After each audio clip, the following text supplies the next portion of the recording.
چھوڑ کر جا رہا ہوں تیرے مقدس گھر کے پاس، ربنا لیقیموا الصلاۃ، مقصد یہ ہے یہ لوگ نماز قائم کریں، یعنی اہل و عیال کی بھی فکر نماز کی ہو۔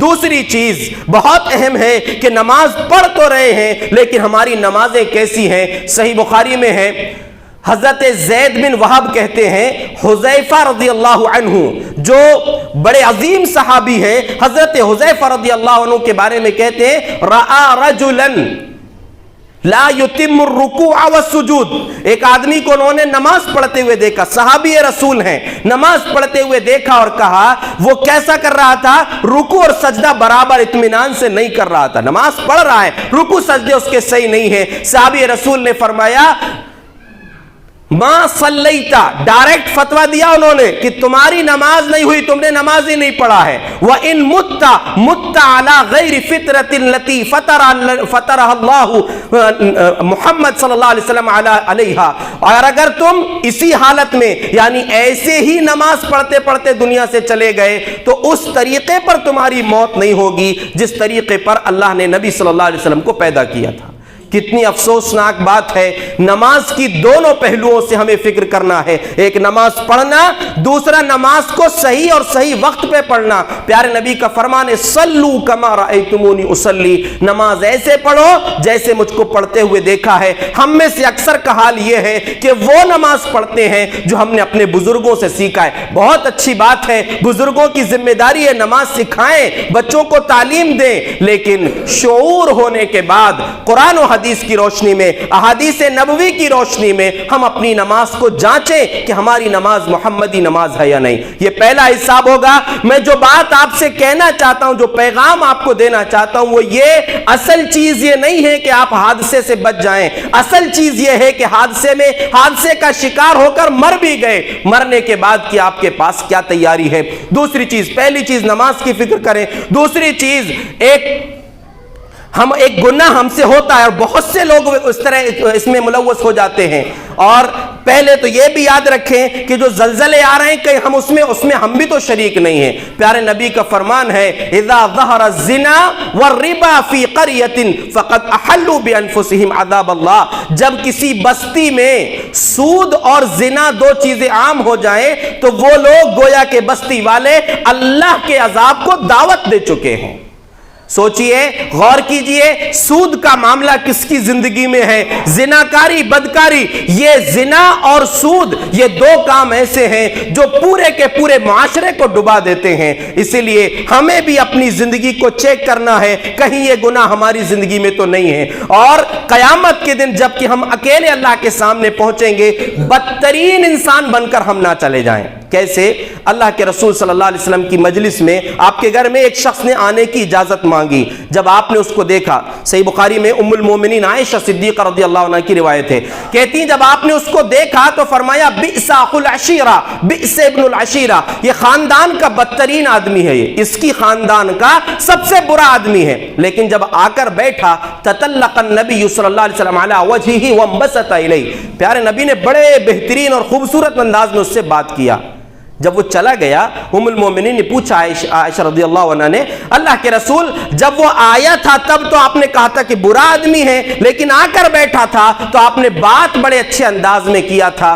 آپ نے فرمایا یا عائشہ متی احدتنی فحاشا، عائشہ کب تم نے مجھ کو بد زبان پایا ہے؟ یعنی آپ نے یہ پیغام دیا تھا وہ برا اپنی جگہ، لیکن اس کی برائی سے میں اپنی زبان کیوں خراب کروں، میں اپنے اخلاق اپنے کردار کو کیوں خراب کروں؟ اور آپ نے فرمایا یا عائشہ ان شر الناس عند اللہ منزلۃ یوم القیامہ من ترکہ الناس اتقاء شرہ او اتقاء فحشہ۔ عائشہ یہ یاد رکھو، قیامت کے دن اللہ کی نظر میں بدترین انسان، لوگوں میں سب سے برا انسان وہ ہوگا جس کے شر سے، جس کی بدزبانی سے بچنے کے لیے لوگ اس سے ملنا چھوڑ دیں۔ اللہ اکبر، سوچنے کی بات ہے، کہیں میری اور آپ کی زبان ایسی تو نہیں ہے کہ لوگ ہماری گالیوں سے پریشان ہو کر، ہمارے الفاظ سے پریشان ہو کر ہم سے ملنا چھوڑ دیے ہوں۔ اگر یہ حرکت کسی کی ہے تو وہ قیامت کے دن اللہ کی نظر میں بدترین انسان ہوگا۔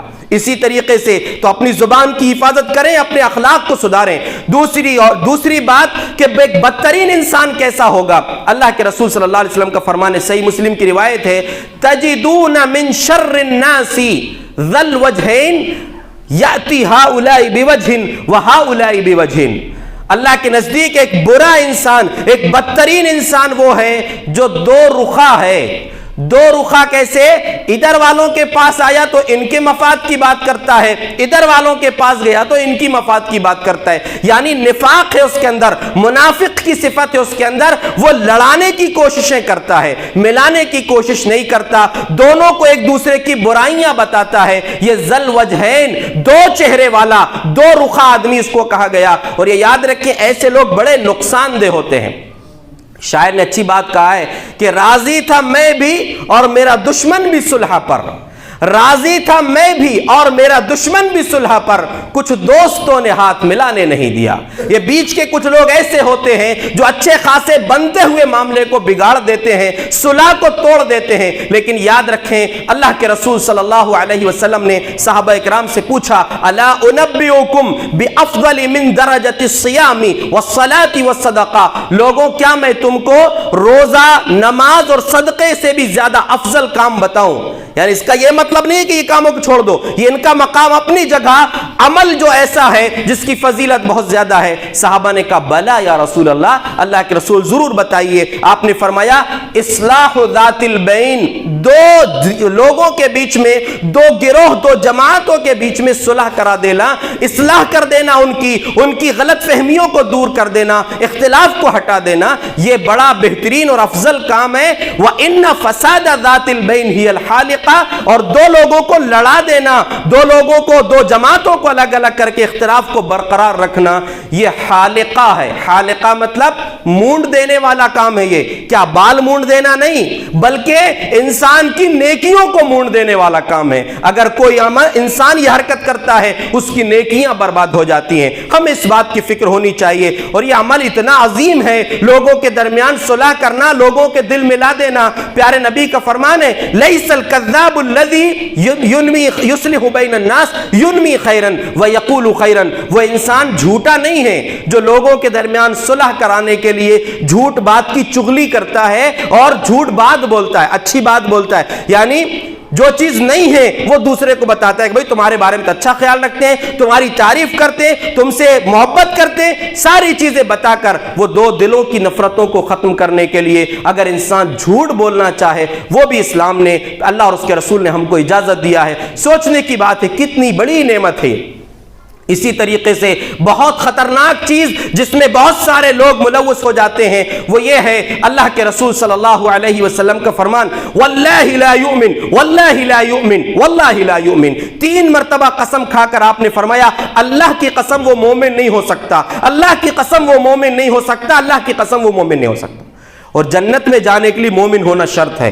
آپ کہہ رہے ہیں کہ مومن نہیں ہو سکتا۔ صحابہ نے پوچھا اللہ کے رسول کون آدمی ہے وہ جو جس کے بارے میں یہ فیصلہ پیارے نبی کی زبان سے نکل رہا ہے؟ آپ نے فرمایا الذی لا یأمن جارہ بوائقہ، وہ انسان جس کی تکلیفوں سے اس کا پڑوسی پریشان ہو، وہ انسان مومن نہیں ہو سکتا، اور مومن نہیں ہے تو جنت میں نہیں جا سکتا۔ پیارے نبی کا ایک اور فرمان ہے من کان یؤمن باللہ والیوم الاخر فلا یؤذی جارہ، جو انسان اللہ اور آخرت کے دن پر ایمان رکھتا ہے وہ اپنے پڑوسی کو تکلیف نہ دے۔ ہم میں سے ہر آدمی، ہم لوگوں کے بیچ رہتے ہیں، انسانوں کے بیچ رہتے ہیں، انسانیت سیکھیں، سماج میں رہتے ہیں، انسانوں کے بیچ میں رہنے کا سلیقہ سیکھیں، اور یہ یاد رکھیں جب تک کوئی انسان بہترین انسان نہ ہو وہ بہترین مسلمان نہیں بن سکتا۔ ہماری ذات سے، میرے کون سے عمل سے، میرے گھر کے کون سے عمل سے، میری کون سی حرکت سے کون سا پڑوسی پریشان ہے۔ اور پڑوسی میں تفریق نہیں ہے کہ آپ نے مسلمان کو ستایا تھا کہ غیر مسلم کو ستایا تھا، اگر آپ کی ذات سے پڑوسی پریشان ہے جنت نہیں ملنے والی۔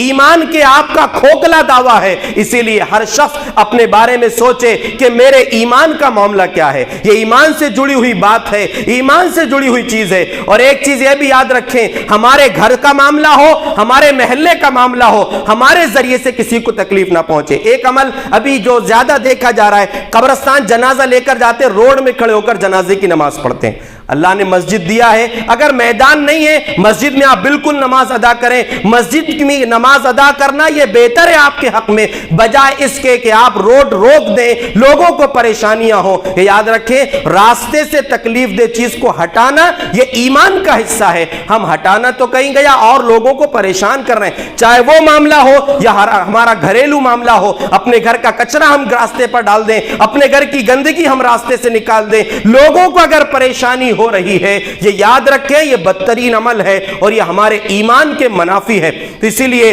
ہمیں اپنی زندگی کا معائنہ کرنا ہے، کون سی نیکی ہم سے چھوٹ رہی ہے اور کون سا گناہ جو آخرت میں ہمارے لیے ہم کو بدترین انسان بنا دے گا، اللہ کے سامنے ہم ناکام ہو جائیں گے، ایسا کون سا عمل ہماری زندگی میں ہے. تو میرے بھائیوں، اصل پیغام جو دینا ہے وہ یہی ہے کہ اصل چیز یہ نہیں ہے کہ آپ اپنی زندگی کو بچا لیں. موت تو کبھی نہ کبھی آنا ہی ہے، چاہے حادثے کا شکار ہو کر مریں، چاہے بستر پر مریں. مرنے کے بعد ہماری زندگی کیسی ہوگی، مرنے کے بعد کے لیے ہم نے کیا تیاری کیا ہے، وہ اصل ہماری زندگی ہے، اصل وہ چیز ہے. اور دنیا میں جو کچھ ہم نے کیا ہے، ہماری ذات سے کسی کو تکلیف پہنچی ہے. آخری بات اس کو یاد رکھیں، پیارے نبی صلی اللہ علیہ وسلم کا فرمان ہے، من کانت لہ مظلمۃ لاخیہ من عرضہ او لشیء فلیتحللہ منہ اليوم. کہ تم میں سے کسی کا کوئی معاملہ کسی کی عزت کا ہو، لین دین کا ہو، کسی بھی معاملے کا ہو، اگر کسی سے ہے آج اس کو حل کر لو. قبل اللہ یکون دینار ولا درہم، اس دن کے آنے سے پہلے نہ دینار ہوں گے نہ درہم ہوں گے. روپیہ پیسہ، آپ کی عزت، آپ کی دولت، آپ کی شہرت سب یہی رہ جائے گی، کچھ لے کر جانے والے نہیں ہیں. وہاں کیا ہوگا؟ فَإِن كَانَ عَمَلٌ صَالِحٌ، اگر نیکیاں ہیں تو قدر مظلمتہ، انسان کے ظلم کے اعتبار سے اس کی نیکیاں لے لی جائیں گی. اور اگر نیکیاں بھی نہیں تھی، اتنے بڑے ظالم تھے کہ نیکیاں بھی نہیں کیے تھے اور ظلم الگ کیے تھے، تو اخذ من سیئاتہم، ان کی برائیاں لے کر ان کے سر تھوپ دی جائیں گی، پھر جہنم کے حوالے کر دیا جائے گا. اسی لیے یاد رکھیں ہماری زندگی کیسی ہے. اور آخر میں آئینے کے طور پر اللہ کے رسول صلی اللہ علیہ وسلم کا فرمان یاد رکھیں، کل امتی یدخلون الجنت الا من ابا، میرے سارے امتی جنت میں جائیں گے سوائے اس کے جو جنت میں جانے سے انکار کر دے. صحابہ کو تعجب ہوا، ایسا کیسے ہوگا، کون جنت میں جانے سے انکار کرے گا؟ آپ نے فرمایا من اطاعنی دخل الجنہ ومن عصانی فقد ابا، جو میری باتوں کو مان لے، میری باتوں کو پر عمل کر لے، وہ انسان جنت میں جائے گا، اور جو میری نافرمانی کرے گویا کہ اس نے جنت میں جانے سے انکار کر دیا. جو چیزیں ہم نے آپ کے سامنے رکھا ہے قرآن اور احادیث کی روشنی میں، ان کو اپنے سامنے آئینہ بنا کر رکھیں، اپنے آپ کو چیک کریں، کہیں ہم ان کی زد میں آ کر قیامت کے دن جنت سے محروم تو نہیں ہو جائیں گے. اللہ ہم سب کو صحیح سمجھ اور نیک عمل کی توفیق عطا فرمائے. اللہ رب العالمین ہم سب کو ایسے تمام گناہوں سے محفوظ رکھے جو ہماری آخرت کو برباد کرنے والے ہیں، ہماری دنیا کو برباد کرنے والے ہیں. اللہ رب العالمین ہر قسم کے حادثات سے، بری بلاؤں اور بیماریوں سے ہم سب کی حفاظت فرمائے. اللہ رب العالمین جب تک دنیا میں رکھے ایمان اور عزت کی زندگی نصیب فرمائے، جب ہمارا خاتمہ ہو ایمان پر ہو. آمین. وآخر دعوانا ان الحمد للہ رب العالمین.